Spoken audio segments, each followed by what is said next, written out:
आदाब नाजरीन, आप देख रहे हैं एनएन चैनल में अनीस फातिमा। पेश है खबरनामा।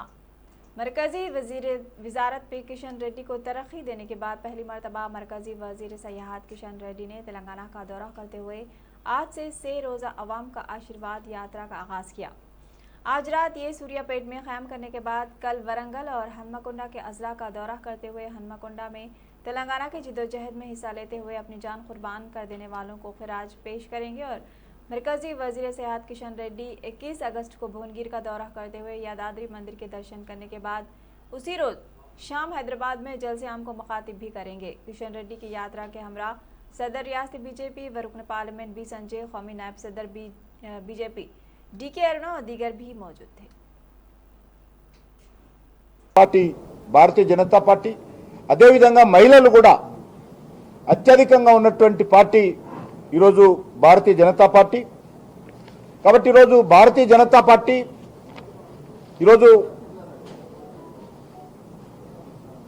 నిజంగా ప్రజల ఆలోచనను, సామాజిక సమతుల్యాన్ని ప్రతిబింబించేటువంటి పార్టీ ఈరోజు భారతీయ జనతా పార్టీ। ఆ దిశలోనే నరేంద్ర మోడీ గారి నాయకత్వంలో ఈరోజు భారతీయ జనతా పార్టీ అనేక సంక్షేమ కార్యక్రమాలు కానీ అనేక సంస్కరణలు కానీ తీసుకుంటూ దేశం కోసం, దేశ భవిష్యత్తు కోసం ముందుకెళ్తా ఉంది। ముఖ్యంగా రైతులకు సంబంధించి అనేక సంస్కరణలు కావాలని స్వామినాథన్ కమిషన్ చెప్పడం జరిగింది। మహారాష్ట్రలో శరద్ జోషి నాయకత్వంలో ఉన్నటువంటి షెట్కారీ సంఘటన కూడా వాళ్ళు కూడా అనేక సంవత్సరాలుగా పిలుపునివ్వడం జరిగింది, ఉద్యమాలు చేపట్టడం జరిగింది। భారతీయ జనతా పార్టీ కూడా 2014 ఎన్నికల్లో, 2019 ఎన్నికల్లో वज़ीर ज़राअत सिंगी रेड्डी निरंजन रेड्डी ने कहा कि फलाही इक़दामात के लिए रियासत तेलंगाना मिसाली है। ज़िले बनपर्ती, गोपालपेट मंडलों में इस्तिफ़ादा कुनिंदगान में शादी मुबारक और कल्याण लक्ष्मी के चेक्स वज़ीर तकसीम किए और इस मौके पर बात करते हुए उन्होंने कहा कि स्कीमात की अमल आवारी शफाफ तौर पर की जा रही है। उन्होंने तमाम इस्तिफ़ादा कुनिंदगान से अपील की कि वो इस स्कीम से फ़ायदा उठाने के लिए 1 रुपया भी रिश्वत ना दें। उन्होंने कहा कि गरीबों की फलाह ही हुकूमत का अवलीन मकसद है। वज़ीर लेबर मल्ला रेड्डी ने कहा कि शहर की कॉलोनियों को सरसब्ज़ व शादाब बनाने के लिए कई इक़दामात को यकीनी बनाया जा रहा है। वज़ीर मल्ला रेड्डी ने इलाके पीरजादीगुड़ा म्यूनसिपालिटी रायंचर एवेन्यू कॉलोनी में म्यूनसिपल पार्क का इफ्तिताह अंजाम दिया। इस मौके पर पीरजादीगुड़ा मेयर, डिप्टी मेयर के अलावा दीगर ने शिरकत की। इस मौके पर वज़ीर मल्ला रेड्डी ने कॉलोनी की सफाई और सरसब्जी व शादाबी के इक़दामात पर मसरत का इजहार किया है। वज़ीर एंडोनमेंट व जंगलात इंदिरा करण रेड्डी ने आलमी यौम फ़ोटोग्राफ़ी के मौके पर फ़ोटोग्राफ़र्स को मुबारकबाद पेश करते हुए नेक तमन्नाओं का इजहार किया है। उन्होंने बताया कि फ़ोटोग्राफ़र्स अपनी जानिब से ली गई तस्वीर के ज़रिए इंसान की यादों को और खुशी के लम्हात को क़ैद कर लेते हैं, जो हमेशा इंसान उसे देखकर अपनी यादों में खो जाता है। TRS रुकन राज्यसभा संतोष कुमार ने भी ट्वीट करते हुए आलमी यौम फ़ोटोग्राफ़र्स के मौके पर मुबारकबाद पेश की। TRS रुकन असम्बली जीवन रेड्डी ने सदर तेलंगाना प्रदेश कांग्रेस कमेटी व रुकन पार्लियामेंट रेवंत रेड्डी को इंतबाह दिया कि अगर वो वज़ीर आला के चंद्रशेखर राव, रियासती वज़रा KT रामा राव, हरीश राव और रुकन राज्यसभा संतोष कुमार के खिलाफ नाशाइस्ता अल्फाज का सिलसिला बंद नहीं करेंगे तो TRS अरकान असम्बली ईंट का जवाब पत्थर से देने की ताकत रखती है। उन्होंने मीडिया से बात करते हुए बताया कि मुखालिफ तेलंगाना रेवंत रेड्डी को यह हक़ नहीं पहुँचता कि वो वज़ीर आला और रियासती वज़रा के ख़िलाफ़ बेबुनियाद इल्ज़ामात आयद करें, क्योंकि रियासत की आवाम उन पर मुकम्मल एतमाद करती है। लोगों को एम्प्लॉयमेंट दिया, IT सेक्टर में 600 लोगों को दिया। इन्हों बात करते हैं, हमारा निज़ामाबाद में एक MP है, उर्दू में बोलता, उसको उर्दू का वर्ड्स है, वो तेलुगु में बोलता हूँ, लंगा। हमारा निज़ामाबाद का MP एक लंगा है। ये मलकाजिगिरा MP रेवंत रेड्डी एक लफंगा है, लफंगा, ये भी उर्दू वर्ड है। लंगा लफंगा लोग ये क्या बात कर रहे उनको कुछ मालूम नहीं हो रहा। उन्होंने बोल रहा हमारा KCR का फैमिली का बारे में बात कर रहे, KTR साहब, हरीश राव साहब, कविता जी और संतोष राव साहब, ये लोगों का बारे में बात कर रहे। आप जो पार्टी में है ना, हमारा ये जो चार लोग हैं, ईस्ट वेस्ट नॉर्थ साउथ का जैसा काम कर रहे लोग, 20 साल से काम कर रहे, फैमिली की पूरा छोड़ के काम कर रहे, गली से पकड़ के दिल्ली तक मूवमेंट कर, तेलंगाना मूवमेंट करके 20 साल से काम कर रहे। हमारा ईस्ट वेस्ट नॉर्थ साउथ ये 4 लोग है, सेंटर में हमारा बॉस है KCR साहब है, ऐसी चला रहे। ये छोड़ के ये फैमिली पार्टी बोल रहे। ओके, ये फैमिली पार्टी तो फिर आपका क्या पार्टी है? कांग्रेस का पार्टी जो है, मोतीलाल नेहरू जी, जवाहरलाल नेहरू, इंदिरा गांधी, राजीव गांधी, राहुल गांधी, प्रियंका गांधी, बीच में सोनिया गांधी। 75 ईयर से 70 साल से आपका फैमिली रूलिंग कर रहे इंडिया को। ये पूरा करप्शन करके इंडिया को लूट लिया आपका पार्टी है। आप हमारा फैमिली में मत बोलो, आपका फैमिली के हटा के आप लोग बन जाओ। और बहुत लोग हैं, BC SC ST लोग हैं, OC लोग भी हैं, उसको बना ले। ये नेहरू फैमिली की हटा के आप लोग सेंट्रल प्रेसिडेंट बना के जब बात करो हमारा का फैमिली के बारे में। और एक ये दलित के लिए बात कर रहे। TRS अराकीन असेंबली मंत्री किशन रेड्डी, गुव्वल बालाराजू, विवेकानंद गांधी ने मीडिया से बात करते हुए रेवंत रेड्डी की जानिब से वज़ीर आला के चंद्रशेखर राव और रियासती वज़रा पर की जाने वाली तनकीदों पर बरहमी का इजहार करते हुए बताया कि रेवंत रेड्डी दलित बंधु स्कीम और TRS हुकूमत की जानिब से चलाई जाने वाली स्कीमात राइतु बंधु, राइतु बीमा, KCR किट से बौखलाहट का शिकार होकर वज़ीर आला और रियासती वज़रा पर बेबुनियाद इल्ज़ामात आयद कर रहे हैं। बालाराजू ने रेवंत रेड्डी से कहा कि वो रियासत के वज़ीर आला बनने का ख्वाब देखना छोड़ दें, क्योंकि तेलंगाना में आइंदा 20 सालों तक TRS की हुकूमत बरकरार रहेगी। हम कदम उठाने का नहीं, हम हमारा वॉइस उठाए तो वो वॉइस में आप दफन हो जाते। मैं आपको एक एडवाइस दे रहा हूँ, एक PCC पार्टी सदर है आप, वो निभालना चाहिए। अगर हमारे स्कीम्स अच्छा नहीं है तो स्कीम्स अच्छा है, अच्छा नहीं है, फिर एक बार अपन मैंडेट लेंगे आवाम से, पब्लिक में जाएंगे, वोट मांगेंगे, आप रिज़ाइन करो, मैं भी रिज़ाइन करता हूँ। आप MP है, मैं MLA हूँ, मैं गवर्नमेंट विप भी हूँ, आपसे ज़्यादा प्रोटोकॉल है मेरा, तो भी हम घुमाने को तैयार है। एक सभा रख चुके हैं, उसमें PCC प्रेसिडेंट रेवंत रेड्डी ऐसो बात नहीं ऐसो बात KCR के ऊपर बात करे तो बहुत बड़ा पना होता, बड़ा आदमी होता।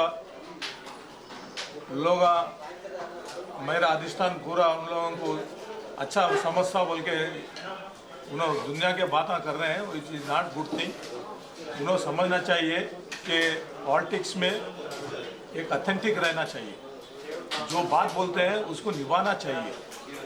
मगर बच्चों के ख्यालों में छोटे बच्चे बात करे वैसा नहीं है, तो है सो बात KCR के ऊपर बात करना उनको उचित नहीं है। उनको ये भी वार्निंग दे रहे हैं हम लोग कि रेवंत रेड्डी, तुम आइंदा कुछ बात करने का है तमीज़ से बात करो, और आप बात करने का बात जो भी है पहला सोनिया गांधी की और राहुल गांधी को बोल के बात करो मेरे हम लोगों से, हमारे ऊपर, पार्टी के ऊपर।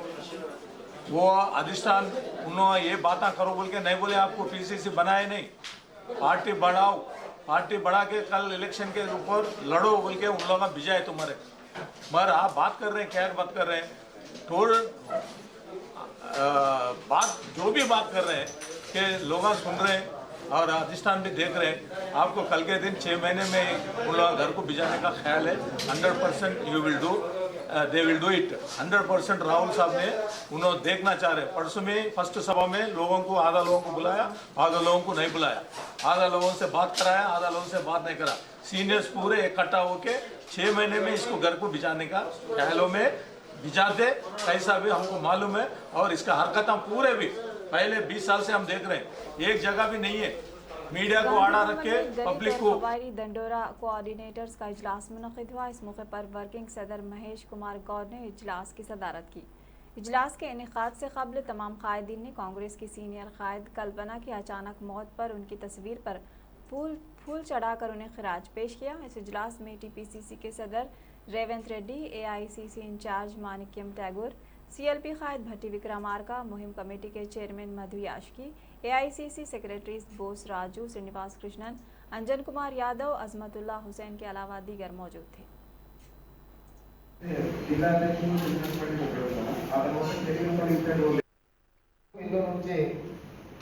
ఇంటికో ఉద్యోగం వరకు ఎందుకంటే ప్రధానంగా రాజకీయపరమైన పదవిని పక్కన పెడితే 3 ఎకరాల భూమి ఇచ్చినా, డబుల్ బెడ్రూమ్ ఇల్లు ఇచ్చినా, ఉద్యోగాలు ఇచ్చినా అత్యధికంగా లబ్ధి పొందే వాళ్ళు ఎస్సీ ఎస్టీ. వాళ్ళకి రాజ్యాంగపరమైన రక్షణ ఉన్నది. అత్యధిక పేదరికంలో ఉన్నది వాళ్ళే కాబట్టి ప్రభుత్వ సంక్షేమ పథకం ఏది తీసుకొచ్చినా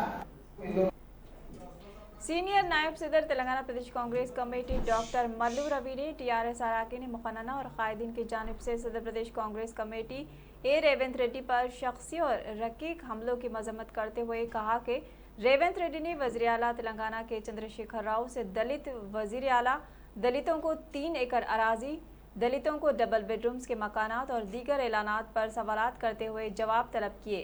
ताहम टीआरएस कायदीन इन सवालात के जवाबात के बजाय रेवंत पर लफ्जी हमलों के जरिए मौजू को बदलने की कोशिश कर रहे हैं। मल्लू रवि ने आज मीडिया से बात करते हुए रावरेला महेश्वरम हल्के में दलित दंडोरा रैली को इंतहाई कामयाब करार देते हुए कहा कि दलित और गिरिजन हुकूमत के खिलाफ उठ खड़े हुए हैं और कल की रैली में वो शरीक होकर अपना एहतजाज दर्ज करवाएं और कांग्रेस को अपनी आवाज़ बुलंद करने के लिए इख्तियारात दें।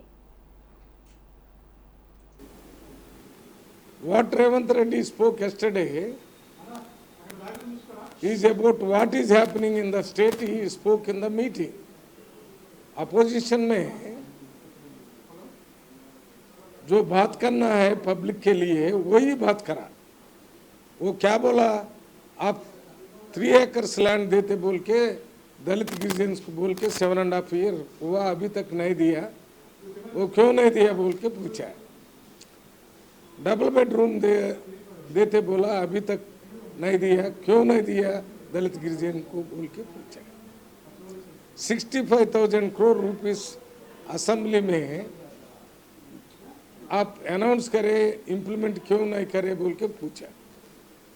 ये पूछने के बाद उसका रिप्लाई देने के बजाय अभी TRS MLAs are just criticising our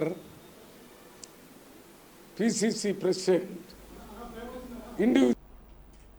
मुत्तहिदा Andhra Pradesh के आंजहानी वज़ीर आला डॉक्टर वाईएस राजशेखर रेड्डी की दुख्तर वाईएस शर्मिला ने, जो तेलंगाना में अपनी नई सियासी जमात वाईएसआर तेलंगाना पार्टी को मुस्तकम करने की जिद्दोजहद में मसरूफ़ हैं, उन्होंने आज बीबी का अलावा दबीरपुरा पर इंतहाई अक़ीदत के साथ हाज़िरी दी और धट्टी चढ़ाने के बाद मीडिया से बात करते हुए कहा कि हज़रत इमाम हुसैन रज़ी अल्लाह ताला अन्हु ने हक़ की आवाज़ बुलंद करने के लिए जामे शहादत नोश करने से नहीं घबराए।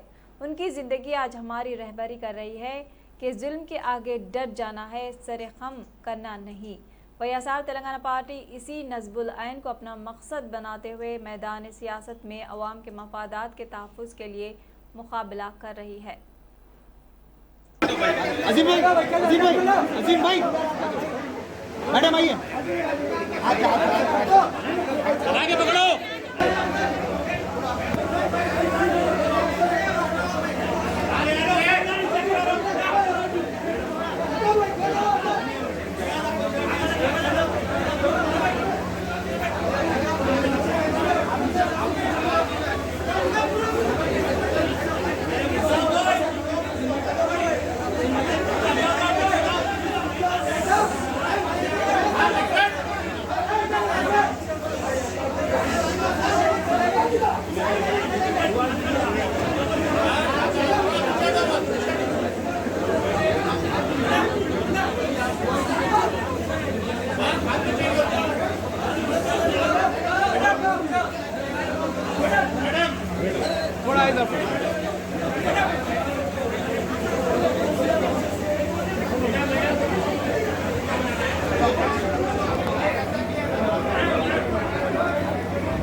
भाई चाय नीचे रखो, चाय नीचे करो जरा।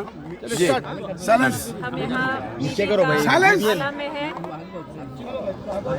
बीबी Fatima is the icon of secularism. Saeed भाई थोड़ा लोगो My father YSR has great regard नीचे करता हमारा for Bibi Fatima and her son Imam Hussein. Bharatiya Janata party के आमला के रुकन पीराला शेखर राव ने टीआरएस हुकूमत की जानिब से 7 सालों में तकरीबन 50,000 से जायद जियोस को पोशीदा रखने पर हुकूमत की मजम्मत करते हुए कहा है कि इन जियोस में 50,000 करोड़ रुपये मालियाती अराजी स्कैंडल्स, आबपाशी के लाखों करोड़ों के स्कैंडल्स शामिल हैं। हालांकि कल हाईकोर्ट ने हुकूमत की सरजिश करते हुए आरटीआई और गुड गवर्नेंस के तहत इन जियोस को अंदरून 24 घंटे वेबसाइट्स पर नुमायां करने का हुक्म दिया ताकि अवाम हुकूमत के फैसलों से आगाह रहे। पीराला शेखर ने आज मीडिया से बात करते हुए इंकशाफ किया कि हुकूमत ने दक्कन क्रॉनिकल होल्डिंग्स लिमिटेड को एलबी नगर में इंतहाई कीमती अराजी, जिसकी कीमत आज मार्केट में 2 लाख रुपये फी गज है, उसी अराजी को सिर्फ 7,000 रुपये फी गज के हिसाब से मीडिया हाउस के लिए अलॉट की, मगर वहां पर डीएनआर कंस्ट्रक्शन के नाम से 25 मंजिला तिजारती कॉम्प्लेक्स की तामीर हो रही है। बीजेपी ने सीबीआई और ईडी से ख्वाहिश की कि वो इन अराजियात को वापस लें और मार्केट के हिसाब से फरोख्त करते हुए दक्कन क्रॉनिकल के बैंकों के बकायाजात की अदायगी करें। 7 साल से तेलंगाना राष्ट्र समिति का सरकार यहाँ राज्य कर रही है। जब ये सरकार राज्य शुरुआत किया तब से लगभग 50,000 गवर्नमेंट आर्डर्स को, जीवोस को समाज के सामने रखना बंद कर दिया है। जो गुड गवर्नेंस रूल्स और आरटीआई एक्ट के अंदर कोई भी सरकार का जीवो बाहर निकलता है उसको ओपनली वेबसाइट में सब समाज देख सकता है, ऐसा रखना बहुत ज़रूरत है। लगभग 50,000 जीवोस को सरकार ब्लॉक करके अपना करप्शन हो, इरेगुलर डिसीजंस हो, एंटी डेमोक्रेटिक डिसीजंस हो, एंटी कॉन्स्टिट्यूशनल डिसीजंस हो, ये सब बाहर नहीं लाना चाहती है। कल तेलंगाना का हाईकोर्ट में दलित बंधु के केस विषय में जब चर्चा हुआ तब हाईकोर्ट ने आदेश दिया है कि सरकार कोई भी गवर्नमेंट आर्डर जीवो निकालती है तो 24 आवर्स के अंदर उस जीवो को वेबसाइट में रखना चाहिए। आज लगभग 24 आवर्स हो रहा है, अभी तक राज्य सरकार ने सब जीवोस को अपलोड करना शुरुआत नहीं किया। ये बहुत दुख की बात है। लगभग 50,000 करोड़ का स्कैंडल्स सिर्फ लैंड अलॉटमेंट्स का जीवोस को बाहर रखे तो ही इतना स्कैंडल्स बाहर दिखेगा। इरिगेशन प्रोजेक्ट्स के अंदर भी लाखों करोड़ों का एक्सपेंडिचर का जीवोस निकाला था, वो जीवोस भी समाज में किसी को नहीं दिख रहा है, वेबसाइट में किसी को नहीं दिख रहा है। अभी तक सरकार ने साबिक वजीर व बीजेपी कायद ई राजेंद्र हुजराबाद में बात करते हुए बताया कि वज़ीर आला के चंद्रशेखर राव गुज़िश्ता 7 सालों के दौरान सीएमओ ऑफिस में एक भी दलित आईएएस ओहदेदार का तकर्रुर अमल में नहीं लाया था, लेकिन अचानक हुजराबाद असेंबली ज़िमनी इंतखाब में ई राजेंद्र को शिकस्त देने के लिए सीएमओ ऑफिस में राहुल बोजा आईएएस का तकर्रुर अमल में लाया गया। ई राजेंद्र ने वज़ीर आला के चंद्रशेखर राव से मुतालबा किया कि वो इसी तरह सीएमओ ऑफिस में minority, SC, ST, BC IAS ओहदेदार का सीएमओ ऑफिस में तकर्रुर अमल में लाए। వితౌట్ అపాయింట్మెంట్ కలుసుకునేటువంటి ఆ ప్రోటోకాల్ ఉండే అది కూడా క్యాన్సిల్ చేశారు. ఇవాళ ముఖ్యమంత్రి గారికి మరి ఇంటెలిజెన్స్ రిపోర్ట్లు వస్తలేవా, ముఖ్యమంత్రి గారికి ఎవరు సన్నిహితులు లేరా, ముఖ్యమంత్రి గారికి ఎవరు సమాచారం ఇస్తలేరా, ఇవాళ అధపాతాళానికి పోయింది ముఖ్యమంత్రి గారి యొక్క। खबरनामे में फिलहाल इतना ही। मज़ीद खबरों के लिए देखते रहिए ANN चैनल। अल्लाह हाफ़िज़।